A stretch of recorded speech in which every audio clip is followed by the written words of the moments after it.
सूचना मिली, कुछ पल के लिए स्तब्ध रह गए, क्योंकि जगन्नाथ महतो हमारे आदर्श अभिभावक थे और हमने मीडिया के सामने भी हमेशा स्वीकारा है कि 2019 का चुनाव रहे, जो भी रहे उनके साथ हम रहे हैं। हम भले लोगों ने हमें कई बार आरोप भी लगाया कि नहीं आप सरकार के ही व्यक्ति है, लेकिन उसके बावजूद हमने जो सच्चाई उसको स्वीकारा है कि जगन्नाथ महतो, उनको हमेशा हमने दिल में स्थान दिया है। और आज आधुनिक युग में जहाँ युवा मैंने रोमांटिक सॉन्ग को अपने कलर ट्यून में रखते हैं, मुझे याद है जब मैं एमए में जाता था तो मेरे कलर ट्यून बजता था, आपका नेता कैसा हो, टाइगर जगन्नाथ महतो जैसा हो। जब हमारे साथी सुनते थे तो थोड़ा आश्चर्य करते थे कि एमए में पढ़ने वाला लड़का आज भी गांव की माटी से जुड़ा है।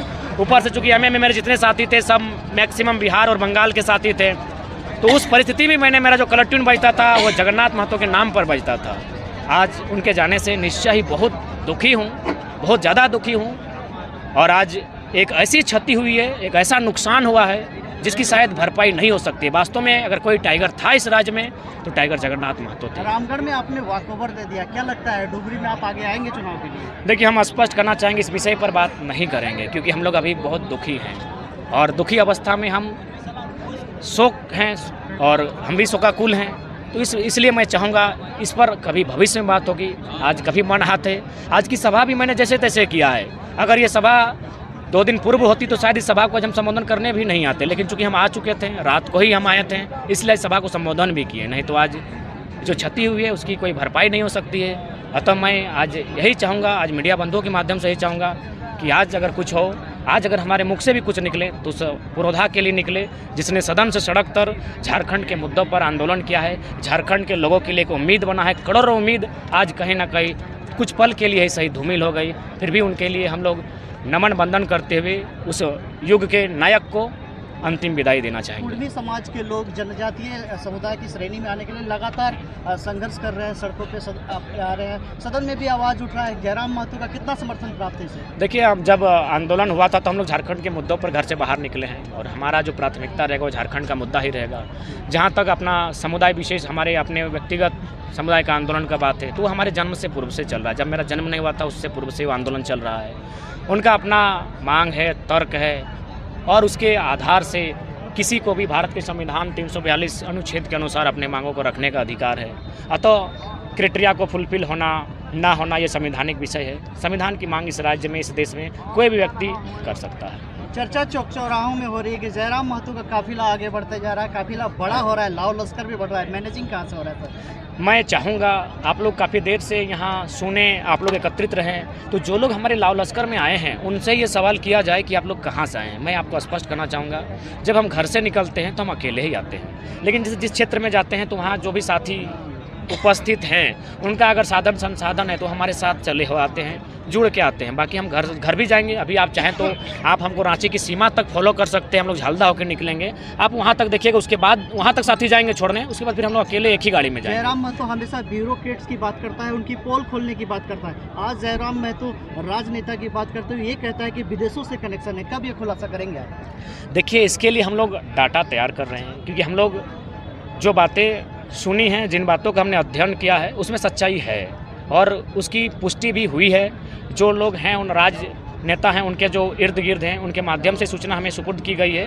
जब हम लोग के पास सारा डिटेल्स आ जाएगा, क्योंकि हमारे बहुत सारे साथी विदेशों में नौकरियों के लिए गए हैं, जानकारियाँ, डाटा कलेक्ट किया जा रहा है, जिस दिन आएगा हम लोग मीडिया बंधुओं के सामने निश्चय ही संबोधन को रखेंगे। आज 5 परगना की धरती में आपका एक अच्छा सभा हुआ, लोग आराम से सुने, काफ़ी देर आपने भाषण दिया और लोगों को सम्मोहित किया। क्या कहना चाहेंगे 5 परगना की धरती के? 5 परगना की माटी ऐतिहासिक माटी है। इस माटी ने बहुत आंदोलन देखा है। बिरसा मुंडा के आंदोलन को भी बहुत करीब से देखा है, बोली महतो के आंदोलन को भी करीब से देखा है, बगल में रघुनाथ महतो के आंदोलन को भी इस माटी ने करीब में देखा है। मुंडा आंदोलन रहो, भूमिज आंदोलन रहो, कोल आंदोलन रहो, चुहाड़ आंदोलन रहो, सभी आंदोलनों को इस माटी ने बहुत करीब से देखा है। अतः आज अगर राज्य को नवोन्मुलन की ओर बढ़ना है, नवनिर्माण की ओर बढ़ना है तो 5 परगना की माटी का अहम और महत्वपूर्ण योगदान रहने वाला है। झारखंड में के सबसे बड़े क्रांतिकारी उन्हीं हाथों में भगवान बिरसा मुंडा की धरती में आपका आगमन कब हुआ? ऐतिहासिक माटी है। इस माटी ने बहुत आंदोलन देखा है। बिरसा मुंडा के आंदोलन को भी बहुत करीब से देखा है, बोली महतो के आंदोलन को भी करीब से देखा है, बगल में रघुनाथ महतो के आंदोलन को भी इस माटी ने करीब में देखा है। मुंडा आंदोलन रहो, भूमिज आंदोलन रहो, कोल आंदोलन रहो, चुहाड़ आंदोलन रहो, सभी आंदोलनों को इस माटी ने बहुत करीब से देखा है। अतः आज अगर राज्य को नवोन्मुलन की ओर बढ़ना है, नवनिर्माण की ओर बढ़ना है तो पचपरगना की माटी का अहम और महत्वपूर्ण योगदान रहने वाला है। झारखंड में के सबसे बड़े क्रांतिकारी उन्हीं हाथों में भगवान बिरसा मुंडा की धरती में आपका आगमन कब हो रहा है? निश्चय ही बहुत जल्द हम लोग इस पूरे राज्य में भ्रमण कर रहे हैं, जगह जगह जा रहे हैं और निश्चय ही उस माटी में जब हमारा आगमन होगा तो हम खुद को गौरवान्वित महसूस करेंगे। धरती आबा की माटी होगी, हम भावुक रहेंगे। लेकिन कुल मिलाकर इस राज्य के महापुरुषों ने जो बलिदान इस राज्य के हितार्थ के लिए दिया है, आज भी उस सपने से कोसों दूर है। इसलिए राज्य सरकार को चाहिए उन महापुरुषों के सपने को साकार करे और साथ ही आज जिस पुरोधा की क्षति हुई है उसके सपने को भी साकार करें। आदरणीय जगन्नाथ महतो, उनका भी सपना था झारखंडियत। उन्होंने हमेशा मुखर होकर झारखंडियत के बारे में कहा है। तो हम लोग भी चाहेंगे कि आज उन्हें सच्ची श्रद्धांजलि तभी होगी जब विधानसभा के भीतर उनका जो सपना था, उनके साथ साथ तमाम शहीदों का जो सपना था झारखंडियत, झारखंड के लोगों को प्राथमिकता वो पूरा की जाए। भैया एक बात, 60-40 को लेकर 8 अप्रैल को मुख्यमंत्री आवास घेराव था, तो इस वक्त करना सही रहेगा कि क्या रहेगा? नहीं, हमने तो स्पष्ट कह दिया है क्योंकि हमने भी कुछ खोया है, राज्य ने खोया है, राज्य के प्रत्येक जनता ने खोया है, एक एक नौजवान ने खोया है, माँ बहन सब ने खोया है किसी न किसी रूप में जगन्नाथ महतो के रूप में।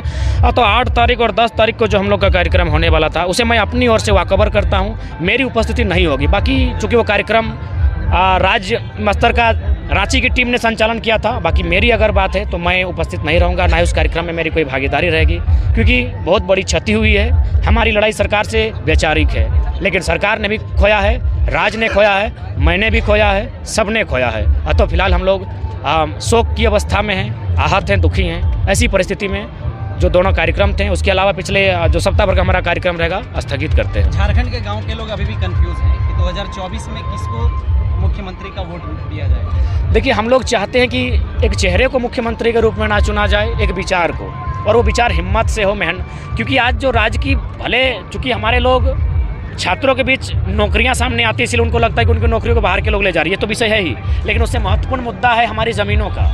हमारी ज़मीनों का भारी संख्या में अधिग्रहण किया जा रहा है मनमाने तरीके से, फर्जी तरीके से, पंजी 2 के माध्यम से, तो कभी जीएम लैंड को लैंड बैंक बनाकर, तो उसके लिए भी एक ऐसी गवर्नमेंट, एक ऐसा मुख्यमंत्री हो जो सीने में गोली रखाने का साहस रखे और टाटा, बिरला, अंबानी, अडानी, टिस्को, उषा मार्टिन सबको खुले मंचों पर जाकर कहे कि जो जमीन